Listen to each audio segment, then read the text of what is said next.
Hello everyone, welcome to Saroj Mishra YouTube channel में। YouTube channel पर आप सभी का बहुत बहुत स्वागत है। तो धमाका है, बड़ा धमाका है। सेंट्रल गवर्नमेंट की परमानेंट रिक्रूटमेंट एडवर्टीजमेंट रिलीज हो गई है। लगभग 18,000 पोस्ट हैं, 18,000 के अराउंड लगभग पोस्ट हैं, सभी के सभी परमानेंट पोस्ट हैं। अगर आप देखेंगे तो 18,000 के अराउंड परमानेंट पोस्ट, वो भी सेंट्रल गवर्नमेंट की स्नातकों के लिए, ग्रेजुएट के लिए। ऐसी वैकेंसीज, इतने बड़े नंबर पर वैकेंसीज आसपास के सालों में अगर आप देखेंगे तो कभी देखने को मिला ही नहीं। जैसे कहते हैं ना, कभी कभी आप देखेंगे कि ये मूर्त 10 साल में बना, ऐसा योग 10 साल बाद बन रहा है, तो कुछ इस तरीके का ही सीन है। 17,000 प्लस वैकेंसीज हैं, अराउंड 18,000 वैकेंसीज सेंट्रल गवर्नमेंट की परमानेंट स्थायी जॉब ग्रेजुएट्स के लिए, स्नातकों के लिए। गोल्डन चांस है, एडवर्टीजमेंट रिलीज हो गई, तो जो हाईलाइट्स हैं वो वीडियो में आपके लिए कवर कर दिए जाएंगे।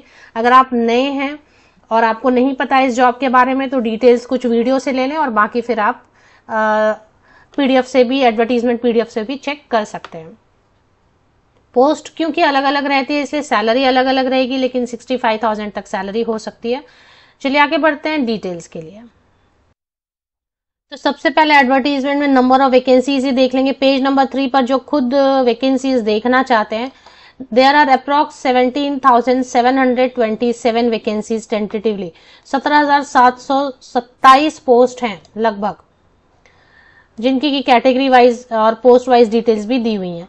तो फिलहाल बात करें एसएससी की तरफ से जो हर साल एक रिक्रूटमेंट आती है, फिक्स रिक्रूटमेंट, उसकी बात करें। एसएससी सीजीएल 2024 नोटिफिकेशन रिलीज हो गई है, डिटेल्ड एडवर्टीजमेंट रिलीज हो गई है। तो बात हो रही है SSC CGL combined graduate level examination 2024 का। नाम ही इसका ग्रेजुएट लेवल है, तो मतलब यहाँ पर स्नातक अप्लाई कर सकेंगे।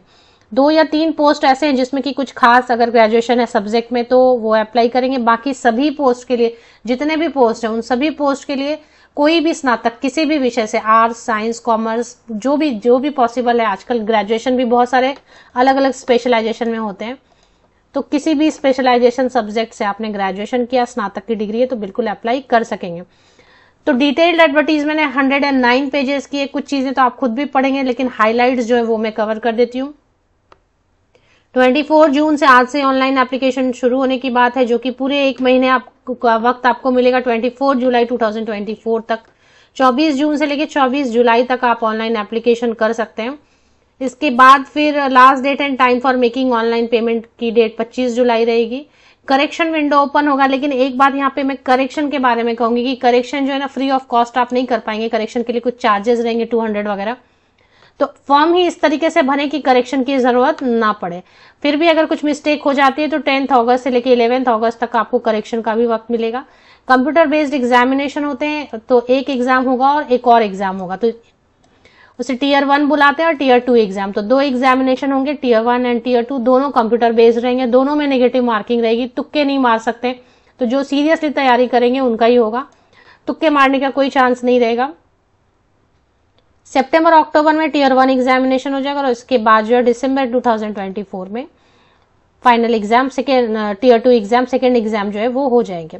अब इसमें पोस्ट जो है वो अलग अलग टाइप के रहेंगे। एक पोस्ट जो हमेशा आया करती थी ऑडिट ऑफिसर करके, वो लेवल 8 की, वो इस बार नहीं है, ये एक बड़ा चेंज है। बाकी जो है लेवल 7 पर काफी सारे पोस्ट हैं, आप देखेंगे अलग अलग पोस्ट रहते हैं। एज लिमिट की अगर बात करें आप, असिस्टेंट सेक्शन ऑफिसर है, असिस्टेंट सेक्शन ऑफिसर, ऐसे अलग अलग डिपार्टमेंट में असिस्टेंट सेक्शन ऑफिसर के लिए 30 इयर्स है। किसी में 18 to 30 इयर्स, 30 वर्ष, 18 साल या 20 साल ग्रेजुएशन होते होते तो वैसे भी लग ही जाते हैं। तो किसी में 20 to 30 इयर्स है, किसी में 18 to 30 इयर्स है। ये जनरल के लिए, जो एज की बात हो रही है जनरल कैटेगरी के लिए, अनरिजर्व कैटेगरी के लिए बात हो रही है। अगर आप रिजर्व कैटेगरी से बिलोंग करते हैं तो एज में रिलैक्सेशन भी मिलेगी। ग्रुप बी की पोस्ट है सभी की सभी, और इसमें असिस्टेंट सेक्शन ऑफिसर के लिए basically inspector of income tax है, और इंस्पेक्टर है, एग्जामिनर, ये सारे पोस्ट हैं इसमें। फिर पे लेवल 6 पर भी काफी सारी जो है ना, ये पीडीएफ अपने आप क्रैश हो जा रहा है, पता नहीं क्यों बार बार क्रैश हो रहा है। अब इसमें जो है लेवल 7 में अगर आप देखेंगे 44,900 की बेसिक पे है, तो इस पे सैलरी, अभी तो डीए फिर से बढ़ गया, सेंट्रल गवर्नमेंट की डीए फिर से रिवाइज हो गई, तो 65,000 के अराउंड सैलरी बनने वाली है। पे लेवल 6 पर काफी सारे पोस्ट है, इसमें भी फिर से असिस्टेंट सेक्शन ऑफिसर है, executive assistant, research assistant, divisional accountant, sub inspector और काफी सारे अलग अलग है। इसके लिए अपर एज लिमिट 30 ईयर्स है मिनिमम, किसी किसी में 32 भी है, जैसे जूनियर स्टैटिस्टिकल ऑफिसर। तो ये स्टैटिस्टिकल लिख दिया मतलब इसमें स्टैटिस्टिक्स मांगेंगे जरूर। 35,400 की बेसिक पे है, तो आपकी सैलरी आराम से 52, 54, 55 के अराउंड बन जाएगी। अब लेवल 5 के कुछ पोस्ट है जिसमें ऑडिटर और अकाउंटेंट और जूनियर अकाउंटेंट की पोस्ट है, जिसके लिए एज लिमिट, अपर एज लिमिट, ये जो अपर एज लिमिट है मैं बता रही हूँ यू आर अनरिजर्व कैटेगरी के लिए, जनरल कैटेगरी के लिए। अगर आप रिजर्व कैटेगरी से हैं तो एज में रिलैक्सेशन मिलेगी, वो एंड में डिस्कस कर लेते हैं। 29,200 की बेसिक पे, मतलब लगभग 30,000 की बेसिक पे है, तो 42, 44,000 आपकी मंथली सैलरी स्टार्टिंग बनने वाली है। ग्रुप सी की पोस्ट है। और भी पोस्ट है, पे लेवल 4 जो है postal assistant, sorting assistant, senior, तो काफी है। इसमें टैक्स असिस्टेंट, सब इंस्पेक्टर, इसमें भी ये भी ग्रुप सी के लिए 18 to 27 ईयर्स इसकी एज लिमिट रहने वाली है। इसके ऊपर जो डिस्कस किया था पे लेवल 6 ग्रुप बी की पोस्ट है, और इसके भी ऊपर जो पोस्ट डिस्कस किया था वो भी ग्रुप बी की पोस्ट है। तो इसमें ग्रुप ए की फिलहाल पोस्ट नहीं है, पर सैलरी सबकी अच्छी बनेगी। मेन है कि आपको जॉब सिक्योरिटी मिल गई, सेंट्रल गवर्नमेंट की जॉब है तो सैलरी तो बढ़ने ही वाली है, रिटायरमेंट तक तो लाखों तक सैलरी हो जाएगी। न्यू पेंशन स्कीम है तो पेंशन भी मिलेगा। देयर आर अप्रॉक्स 17,727 वैकेंसीज, तो ये वैकेंसीज की बात होगी। रिजर्वेशन, एज क्राइटेरिया वगैरह भी देखेंगे। अप्लाई करने के लिए जो एलिजिबिलिटी क्राइटेरिया, एज लिमिट जो है वो कैलकुलेशन आप कैसे करेंगे, तो 1 अगस्त 2024, 1 अगस्त 2024 को बेस लेके आप एज कैलकुलेशन करेंगे।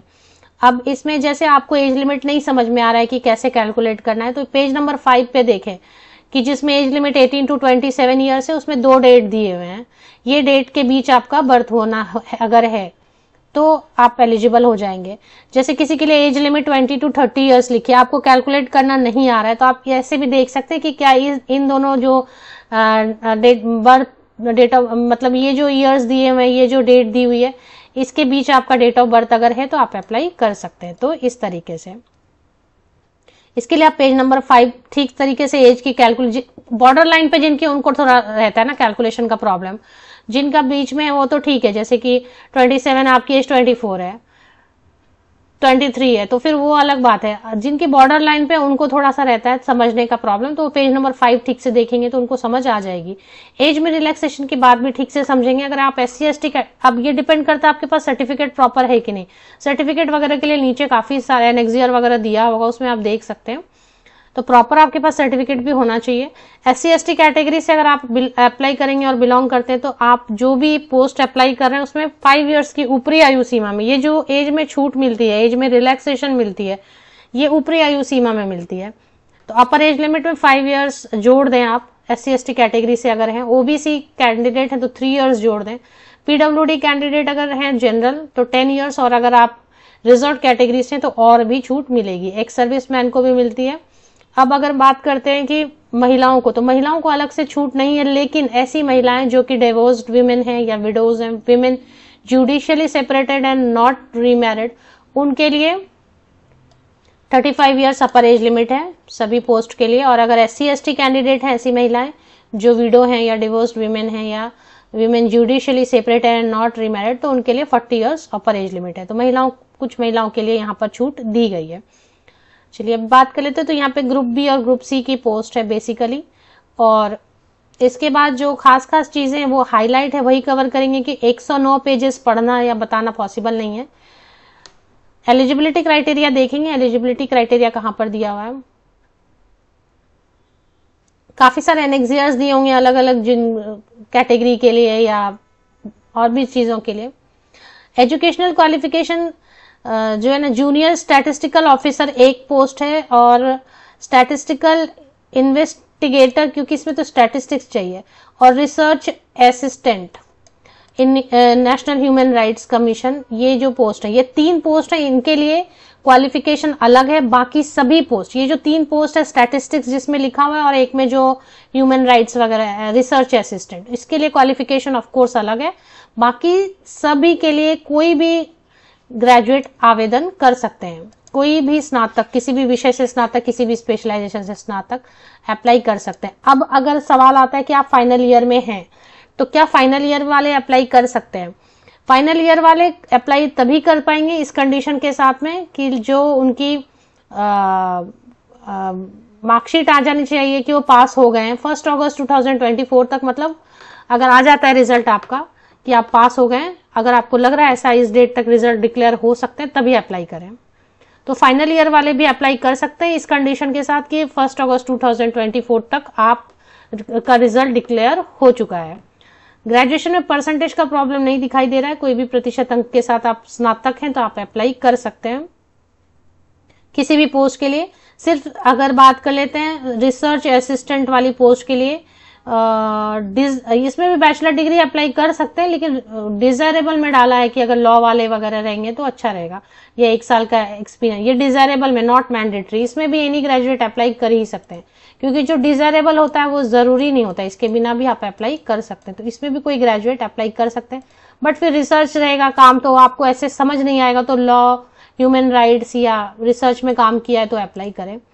इसके ऊपर एक और पोस्ट है जिसमें कि स्टैटिस्टिकल इन्वेस्टिगेटर ग्रेड 2, तो bachelor degree in any subject चलेगा, लेकिन स्टैटिस्टिक्स उसमें एक सब्जेक्ट आपने पढ़ा हो और स्टैटिस्टिक्स आपने 3 साल पढ़ा हो, तब आप अप्लाई कर सकते हैं।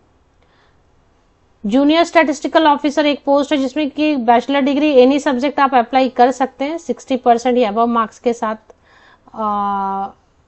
in any subject from or institute with at least 60% marks in mathematics at 12th standard level। तो 12वीं में अगर 12th पढ़ा है आपने, 12वीं में 12th में मैथ्स अगर पढ़ा है अगर, और बैचलर डिग्री है 60% या वो मार्क्स के साथ, तो आप अप्लाई कर सकते हैं। या फिर बैचलर किसी भी सब्जेक्ट से है और स्टैटिस्टिक्स से एक सब्जेक्ट आपने पढ़ा है तो आप अप्लाई कर सकते हैं। तो ये हो गया। और पीडीएफ बार बार क्रैश क्यों कर रहा है? इसके बाद फी की डिटेल्स देखेंगे। फी की डिटेल्स हैं, फीस ज्यादा नहीं रहती है इसमें।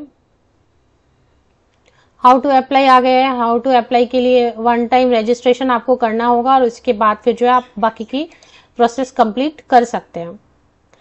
इसके बाद एप्लीकेशन फी अगर देखना चाहते हैं तो पेज नंबर 13 विजिट कर लें। इसमें all female candidate, SC candidate, ST candidate, PWD candidate and ex serviceman are exempted. उनको एग्जाम्प्ट किया गया एप्लीकेशन फीस से। और बाकी जितने मेल कैंडिडेट्स हैं, मेल कैंडिडेट हैं जितने general candidate, male general candidate OBC and EWS category के, उनके लिए 100 रुपीज है, नॉन रिफंडेबल है। 25 जुलाई तक आपको ऑनलाइन फी पेमेंट कर देनी है। पेज नंबर 15 पे कुछ खास चीजें लिखी है वो देख लेते हैं। करेक्शन कर सकते हैं, लेकिन करेक्शन के लिए भी चार्जेस हैं, ऐसा रहेगा 2 दिन ही रहेगा करेक्शन के लिए। Uniform correction charge ₹200 for making correction and resubmitting corrected for the first time and मतलब बार बार करेंगे आप, फिर से करेक्शन करेंगे तो 500 रुपया, नहीं तो एक बार करेंगे तो 200 रुपीज। तो ऐसा फॉर्म फिल करें कि करेक्शन की जरूरत ना रहे। सेंटर ऑफ एग्जामिनेशन जो देखना चाहते हैं, बहुत सारे कैंडिडेट को रहता है ये सेंटर कहाँ पर दिया है, तो काफी सारे सेंटर्स बनाए गए ऑल ओवर इंडिया। तो पेज नंबर 15 से आप देखना शुरू कर सकते हैं। यहाँ पर देखिए पेज नंबर 15 से हर कोड के साथ दे दिया गया है हर स्टेट में कितने कितने सेंटर्स हैं। तो वो आप पेज नंबर 15, 16, 17 चेक कर लें तो आपको वो पता चल जाएगा। एग्जामिनेशन सिलेक्शन क्राइटेरिया क्या है? Tier 1 एग्जाम होगा और Tier 2 एग्जाम रहेगा। इसमें मैंने पहले ही बताया कि हिंदी और इंग्लिश दोनों में क्वेश्चंस रहेंगे। Tier 1 में general intelligence, reasoning, general awareness, quantitative aptitude, English comprehension, number of questions और 1 आवर का टाइम मिलेगा आपको। इसमें ऑब्जेक्टिव टाइप रहेगा क्योंकि कंप्यूटर पर है, तो इंग्लिश और हिंदी दोनों में क्वेश्चंस रहेंगे। बाइलिंगुअल रहेगा, आप इंग्लिश में कंफर्टेबल हैं या हिंदी में किसी में भी पढ़ के आंसर कर सकते हैं। अब जो इंग्लिश के क्वेश्चंस रहेंगे वो सिर्फ इंग्लिश में ही रहेंगे। निगेटिव मार्किंग बिल्कुल रहेगी, 0.50 मतलब आधा मार्क कट जाएगा। Tier 2 एग्जामिनेशन है तो Tier 2 में पेपर 1 है, मॉड्यूल 1, मॉड्यूल 2 है। इसमें 1 आवर फॉर ईच सेक्शन दिया जाएगा क्योंकि इसमें सेशन 1 है 2 घंटा 15 मिनट का। सेक्शन 1 में मॉड्यूल 1, मॉड्यूल 2 है। फिर सेक्शन 2 में फिर मॉड्यूल 1 मॉड्यूल 2 है जिसमें इंग्लिश जनरल अवेयरनेस। सेक्शन 3 में कंप्यूटर की नॉलेज है। फिर सेशन 2 में फिर और एक है section 3 data entry speed test module, तो ये भी एक है। फिर पेपर 2 स्टैटिस्टिक्स, तो इस तरीके से काफी सारा है इसमें। पेपर 1 पेपर 2 होगा। पेपर 1 में सेक्शन 1 में मॉड्यूल 1 मॉड्यूल 2, काफी इसमें थोड़ा समझने जैसा है। तो ये आप पेज नंबर 18-19 चेक कर सकते हैं। सब में क्वेश्चंस दोनों भाषाओं में पूछे जाएंगे, नेगेटिव मार्किंग बिल्कुल रहने वाली है। और ये खास चीजें मैंने आपके लिए डिस्कस कर दी। अभी चलिए चलते हैं स्टाफ सिलेक्शन के ऑफिशियल वेबसाइट पर। यहाँ पर अप्लाई लिंक दी होती है, जो भी एप्लीकेशन स्टार्ट हो गई है यहाँ से अप्लाई कर पाएंगे। और notice of combined graduate level examination 2024, मुझे लग रहा है कि कुछ चीज अगर मिस कर दी हो तो आप पढ़ लें, क्योंकि काफी सारी चीजें लिखी हुई थी। मैंने फीस बताया आपको और एग्जाम का पैटर्न बताया, बाकी क्या क्या पोस्ट हैं, क्या सैलरी हो सकती है, एज क्राइटेरिया कहाँ पर चेक करें, जो जो खास चीजें मुझे ध्यान में आया मैंने आपको बता दिया, एक्सप्लेन कर दिया। इसके अलावा भी कोई चीज है तो वो आप चेक कर लें। ऑफिशियल वेबसाइट की लिंक आप विकिपीडिया से ले सकते हैं या मेरे इसी यूट्यूब वीडियो के डिस्क्रिप्शन बॉक्स से भी आप ले सकते हैं। नीचे तक स्क्रॉल डाउन करें, डिस्क्रिप्शन बॉक्स को लिंक मिल जाएगी।